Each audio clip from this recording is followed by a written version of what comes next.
Welcome to The Business Strategist, the show for CEOs and founders ready to scale fast, lead smarter, and build a business that doesn't rely on them. I'm Adam Strong, award-winning strategist, former elite athlete, international speaker, and 3 times best-selling author. After 3 decades in business, I know exactly what it takes to grow, scale, and exit with impact. Each week, I dive into real conversations with industry experts, bold entrepreneurs, and clients navigating the uphill struggles of business, giving you the tools and the strategies to create more profit, more freedom, and more impact. Let's get into it. 8 years ago, I packed up my life in the UK to move to Sweden to start a family. And I left a business behind that was supposed to run without me. And it didn't. Everything fell apart. And that failure taught me more about building a real one-person business than any other YouTube video that you will find out there. Here's what actually happened and what I wish someone had told me before I'd even tried. Before I moved to Sweden, I want to paint a picture for you about how I was running my business. And what was really interesting, my typical week would typically look like I would commute and go into London twice a week. I would attend various networking events. Some would be Chamber of Commerce events. Some would be more industry specific events. I would typically be following up with those contacts or people within my network. I would be trying to build an online presence. I literally was making every decision that you could think about. I was trying to learn how to build sales funnels. I was looking at how to capitalize and how to build a brand through some of the books that I'd already written. I was building lead magnets. I was testing new ways to grow the business. I was firefighting constantly, and it would be literally get up early, go to bed late, get up early, go. And it was a bit like Groundhog Day. At that time, I also had 2 children as well. So when I did actually decide to go to live in Sweden, to go be with a new partner of mine, go start a family with her, it was really interesting because in my mind, I thought, do you know what? The business that I've created in London, I thought that I could actually duplicate what I was doing in Sweden. And it didn't work. It didn't work for a number of reasons. And what actually happened was, well, in London alone, we have just over 10 million people. There's lots of networking events happening. I really enjoy getting in front of people, building relationships, building trust.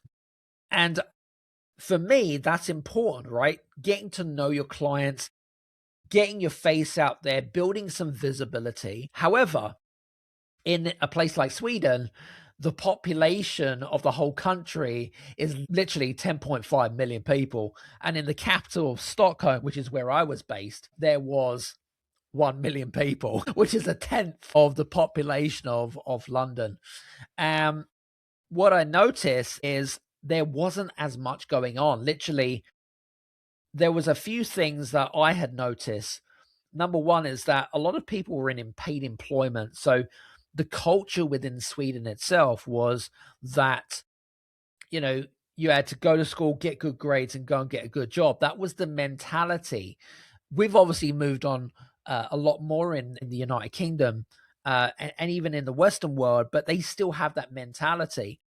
They also have a mentality of jantelagom, which basically means it's a belief system ingrained in Swedish culture, which is you're not better than anybody else. And so entrepreneurship is kind of frowned upon, even though you have famous companies like Spotify and Klarna, H&M.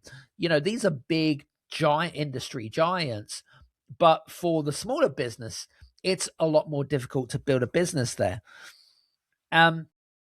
People there are also very different from places like the UK. What I found it particularly difficult to specifically target industry networking events without really kind of knowing the real native language, which was Swedish. And even though most Swedes know English, most of the networking events were all in Swedish, and I found it particularly challenging. And so the reality is that this created a lot of stress, right? And then I kind of realized that what I'd built in London wasn't a business. It was just literally a job with extra stress. That's all it was. I'll be honest with you. I found it particularly, I think the real difficulty for me was when I realized how isolated I was. And even though I was going back to London probably on a monthly basis, I found it really, really challenging. I found it lonely. And I think that was the real catalyst. That was like the big aha moment. I kind of went in there, with this kind of hustle culture mentality, but actually in reality, it wasn't what I thought it was meant to be. And I think kind of I looked at myself in the mirror and something needed to change, like literally something needed to change. I then kind of realized that actually I need to be able to step away from this business. I need to be able to, but I was kind of stuck because my belief was is what I was doing for so many years was ingrained in my subconscious because I believed that was the right thing to do. That was the right thing to do to make decisions constantly, to run the operations, to do everything. That was my mentality. That was my belief system back then. But looking back on it, I realized that actually that wasn't probably the best course of action. So what was really interesting is that my cash flow started to take a dive, revenue started to disappear, and I found it even harder to build relationships in a country that frankly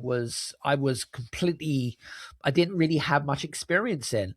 The culture was different, as I mentioned, the mentality was different, and it was just literally really difficult. I realized that also systems in my business just didn't exist. And I kind of started to realize that actually there were a lot of gaps in my business as I become more and more self-aware.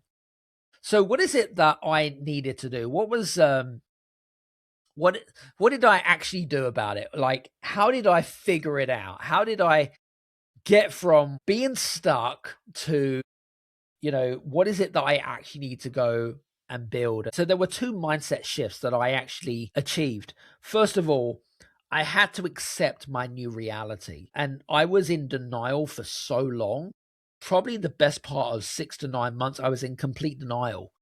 I was in denial in a number of levels. I was in denial about the fact that this is my new reality. Number two, I needed to adapt and change to my new environment. I needed to adapt to new working conditions. And I needed to adapt to the way that I was operating the business. I needed to change that. So that was the first mindset shift. The second mindset shift that I actually had to really overcome was the fear of redundancy. And where that came from was, from being an operator for so long, I felt like if I wasn't doing anything, I wasn't important.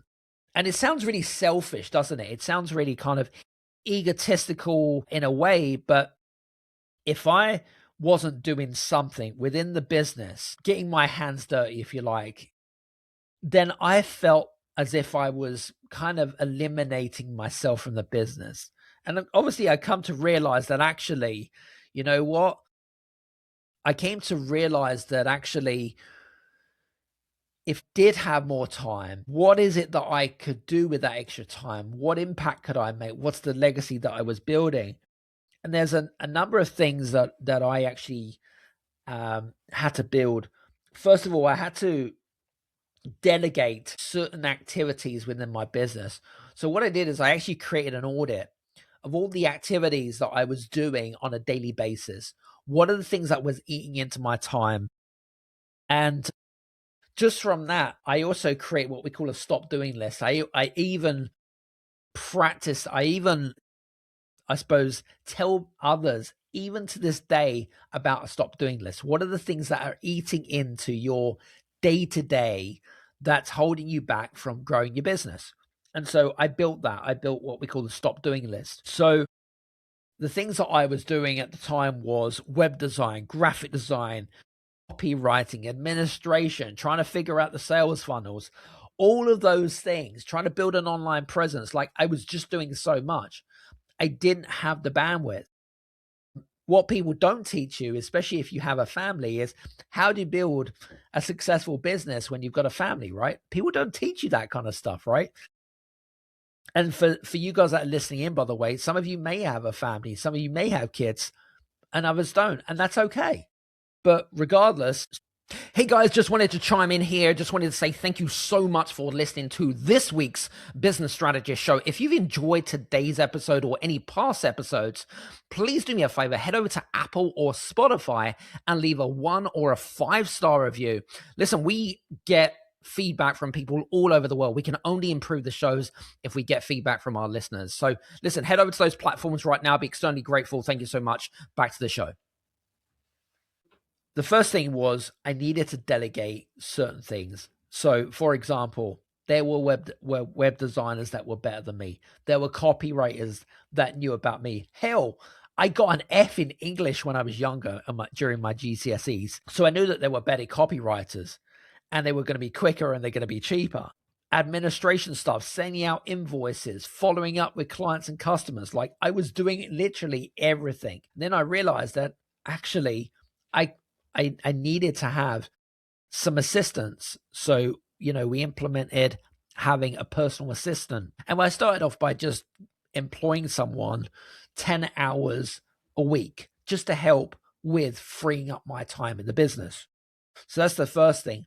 The second thing that I actually did, or what I had to build, was I needed to build systems in the business.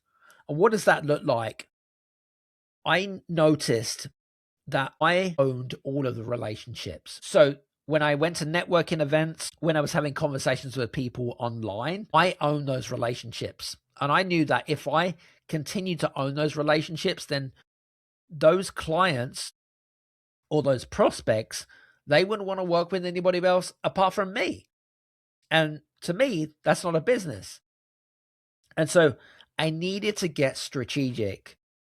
So I needed to create a system for acquiring clients. And in terms of like systems, what we did is we actually built a couple of things. I got a copywriter who had helped me build, who had some experience in building sales funnels, and he helped me with the structure. I knew in my mind what I wanted to build in terms of creating an online presence, building a brand, doing online events, but I just didn't understand how the writing would flow. And copywriting is such an underused skill. And for one thing that I would almost highlight is how underrated copywriters get paid, okay? Because it's such a fantastic skill to have. But anyway, cut a long story short, having a great copywriter, a great graphic designer that's able to create graphics, logos, things that, would improve the visibility to my business and stuff like that. We started implementing those. So highlighting who are the who's in your business that you could replace you with a who. Essentially, that was the things that needed to happen. But also my PA was able to do some research, really dig in deep and being very strategic about the type of networking events that I could potentially attend, being more specific around the clients that I wanted to work with versus just generic clients. Now, I want to talk about something the industry doesn't say enough of. And here's the thing that nobody ever warned me about. It's the isolation. It's the loneliness, the feast and the famine cycle. And you'll know this, right? If you've been in a business, and I think there's this ideology or this fantasy of what we think an actual business is versus reality, where a lot of business gurus get wrong. They tell you about how to make 6 figures, how to get more clients, how to achieve more freedom, which is all good, but what's the point in having 6 figures in your bank if you're having to work 60 plus hours? What's the point in having 6 figures in your bank if you're spending more time working in the business rather than on the business? What's the point in having 6 figures in the business when you can't enjoy it? especially if you've got a family, right? And no one teaches you that stuff. No one teaches you about the fact that, if you are an operator right now, if you're a CEO or business owner listening to me right now, no one talks about how lonely it is to make decisions, about having to firefight all the time, about the isolation that you can feel, about the feast and famine cycles. Like, you might take on a client 1 month and then it might go dead for 3 months. And then suddenly you take on 2 new clients. It's like a constant roller coaster of up and down. And the difference between a one-person business and a one-person prison, there's a real subtle difference. I think what I came to realize is that when I built a six-figure business, and it's great, I've achieved, but for me, I wasn't so focused so much on the number. I was focused on trying to build a business that created freedom. But actually, in reality, it did completely the polar opposite. All it did is actually created a prison. It just created literally, it was a bit like creating a daycare center where everything relies on you. Now, if I was starting over tomorrow, and I mean genuinely starting from scratch, there are probably 3 things that I would do differently if I had to. So I want to kind of share with you what those 3 things are. The first thing for me is really going back to core foundations, which is the clarity stage. What does that look like? So there are certain questions that I didn't really know the answers to, but actually there are questions, these particular questions, should we say, I swept under the rug. I completely ignored them. So the questions that I came up in terms of clarity is understanding, like, what do we do? Like, what do we specialize in, or what do you specialize in? What don't we do? Right? What's the polar opposite? Like, what specifically do you do? What specifically don't you do? The third question is what makes us so special? What makes you so special? And I'm not just talking about a USP, like what makes you so uniquely different from, say, your competitors or your industry peers? What compelling brand story do you have that could connect with who you are authentically to your clients, potential clients, or your prospects? And why do people need what you do? Like, what is it that you're trying to achieve? What's the problem that you're trying to solve? And I think if you understand the psychological bridge between the clients that you're trying to engage with, the prospects that you're trying to engage with, and if you understand the psychological bridge, then you understand what resonates with those prospects, how their psychology works, how they make decisions, etc. If you can get into the minds of your prospects, then and then only then you can then look at marketing, you can then look at lead gen, you can then look at other things. But without that first point is to really spend a good couple of hours on the clarity piece. That's the very, very first thing that I would do from scratch. The second thing that I would do is to build a system that helps generate leads. What do I mean by that? Well, we've got some amazing tools. Obviously, we've got AI that is out there. Now, I obviously had started looking at things like sales funnels. I remember setting up a ClickFunnels account all back in those days.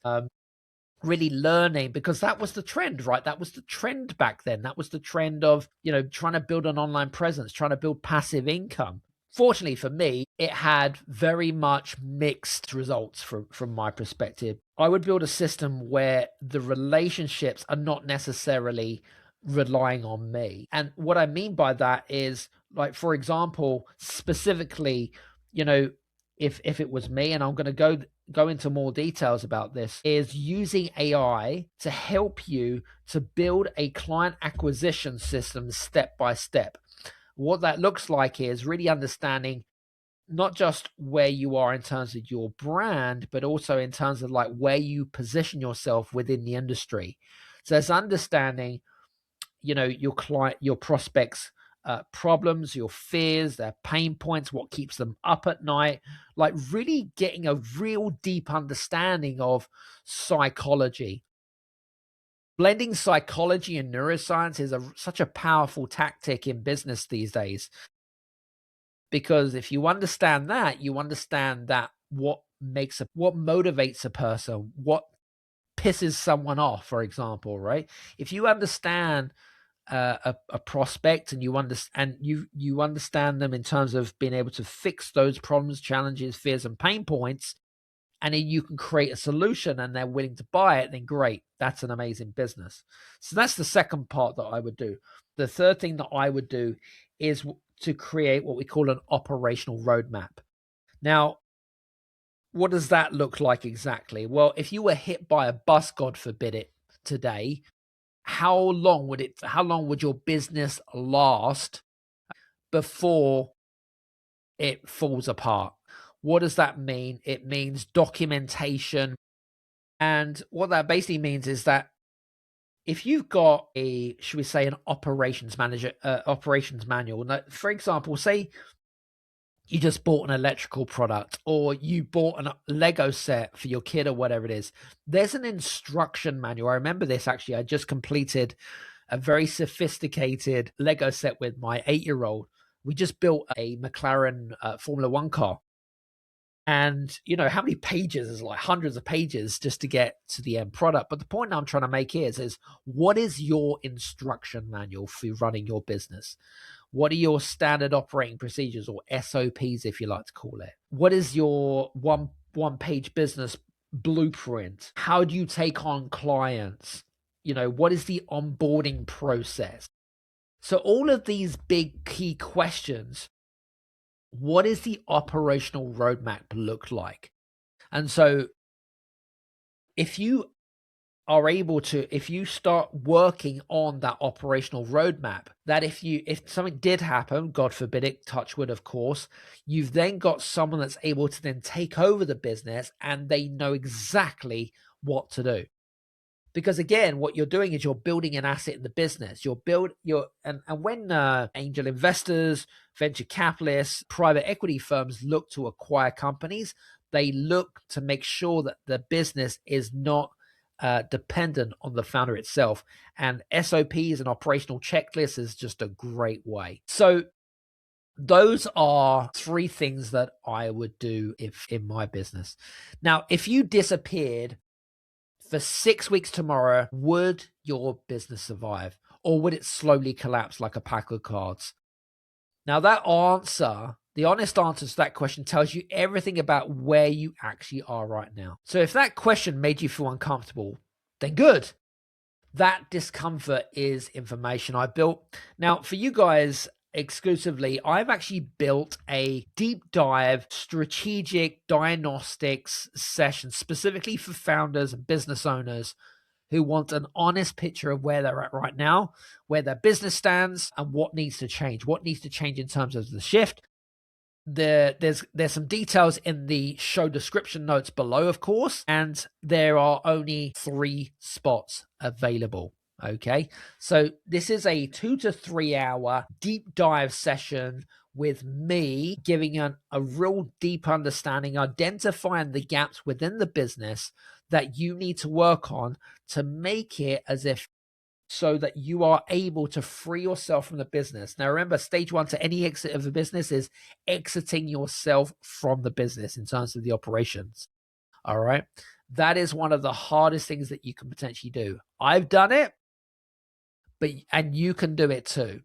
So if this is something of interest to you, please do me a favor, go down to the show description notes, click on the link, book a call with me and one of the team, and we'll go from there. Anyway, we've covered a lot of groundwork in today's session. I hope that it's been eye-opening. I hope it's given you some epiphanies. If you have any questions, feel free to reach out to me.